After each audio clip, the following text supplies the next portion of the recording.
1 August 2024 रोजी बांगलादेशात आरक्षण विरोधी आंदोलनाचे हिंसात्मक आणि नाट्यमय चित्र जगासमोर आलं। इस्लामिक कट्टरतेच्या गर्भातून जन्मलेलं हे आंदोलन देशभरात आगजन्य हिंसाचार आणि तोडफोड करण्यात उद्युक्त झालंय।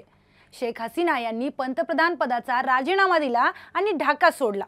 लष्कराने सत्ता हाती घेतली आणि नवं सरकार स्थापनेची तयारी देखील सुरू केली।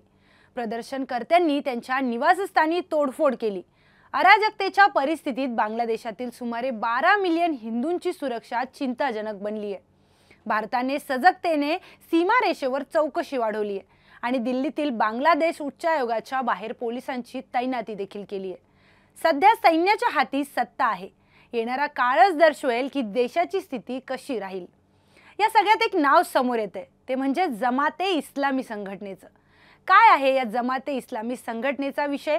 सुरू असलेल्या सगळ्या प्रकारात या संघटनेचा किती सहभाग आहे, जाणून घेऊया नाण्याची दुसरी बाजू या व्हिडिओच्या माध्यमातून। नमस्कार, मी प्रियंका आणि आपण पाहताय सुदर्शन मराठी।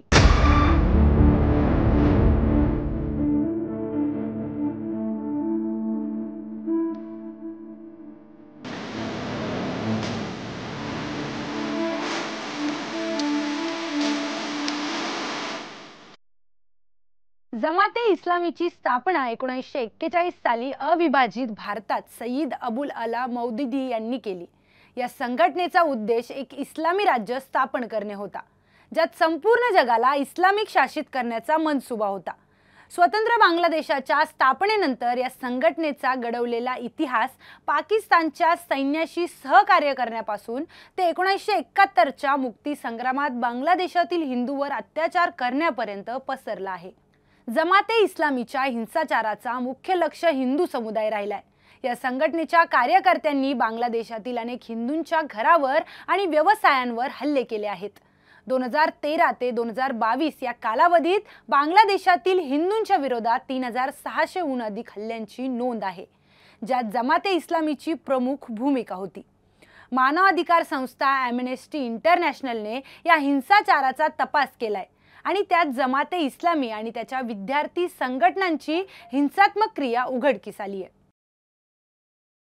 ऑगस्ट 1, 2024 रोजी बांगलादेश सरकारने जमाते इस्लामी आणि त्यांच्या विद्यार्थ्यांच्या संघटनेवर आतंकवाद विरोधी कायद्याच्या अंतर्गत बंदी घातली। सरकारच्या या निर्णयामुळे जमाते इस्लामी समर्थकांमध्ये मोठा गदारोळ उडाला, ज्यामुळे हिंसक विरोध प्रदर्शने झाली। या आंदोलनाच्या हिंसाचारामुळे पंतप्रधान शेख हसीना यांना सत्ता सोडण्याची वेळ आली आणि त्या देश सोडून बाहेर गेल्या। जमाते इस्लामीची विचारधारा एका इस्लामी विजयाची आहे, ज्या अंतर्गत संपूर्ण जगावर इस्लामिक शासकांचा अधिकार प्रस्थापित करणे हे एकमेव उद्दिष्ट आहे। या विचारधारेच्या आधारावर त्यांनी बांगलादेशातील हिंदू समुदायांवर हल्ले केले आणि देशात अराजकता पसरवली। बांगलादेशातील घटनांच्या पार्श्वभूमीवर जमाते इस्लामीच्या आंतरराष्ट्रीय संपर्कांचं आणि प्रभावांचं आढावा घेणं आवश्यक आहे। पाकिस्तानमध्ये ही संघटना एक प्रभावी राजकीय ताकद आहे, तर युरोप आणि अमेरिकेतही दक्षिण आशियाई स्थलांतरित समुदायाद्वारे त्यांचं नेटवर्क प्रस्थापित झालंय।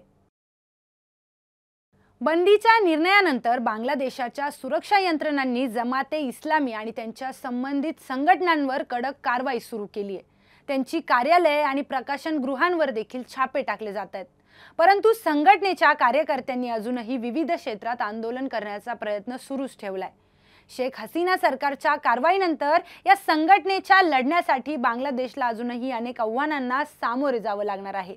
बांगलादेशमध्ये हिंदूंवर होणाऱ्या हल्ल्यांबद्दल आपणास काय वाटतं? कमेंटमध्ये आपलं मत नक्की सांगा। अशाच अधिक माहितीपूर्ण व्हिडिओसाठी पाहत रहा सुदर्शन मराठी।